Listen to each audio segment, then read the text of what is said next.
Agikira uhoro uyu mukonde munini wa komanda wa borithi kaunti-ini ya Busia Stephen Kimunya augite andu aya eri maranyiteirwo tauni-ini ya Busia mari na makiria ma kilo 20 cia miguongo ya njogu. Maafisa wa KWS, the DCI and the Kenya Police waliweza kuenda mahali pale wakaeka mtego na ukaweza kunasa suspect wawili ambao walikuwa wamebeba hizi elephant tusk na wakaweza kushikwa, na pia hawa suspect walikuwa na motorbike moja KMEV 721N. Kimunya augite kuri na uhotekeku miguongo ino ya muigana wa ciringi milioni 900,100 yaya gukorwo irarehetwo kuma bururi turigainie wa Uganda. Wale watu tumeshika, moja ni mwana Kenya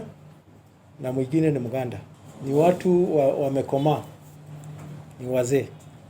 Hii mali tunaona ni kama ilikuwa imetoka kwa nchi yetu jirani. Ekwirwo aya ni merigirirwo gukinyio igoti-ini kuhingurirwo thitango mukana muhiu ukirutwo kuri aria marathie na mbere na ciiko cia ugwimi. Ningetaka kutoa ilani kwa wale ambao wanahusika katika hii biashara ya kwamba mkono wa sheria naweza kuwashika, na pia naweza kueleza wananchi pia waweze kuendelea kutupatia habari. Kenya ikoretwo ikihurana na thina wa ugwimi wa nyamu cia githaka niguo kugitira utonga wa bururi wa nyamu cia githaka iria icangagira hanene ruhonge-ini rwa ugendi. Ngiribotera Inooro TV, Geto Wangari Maria wa Muigana.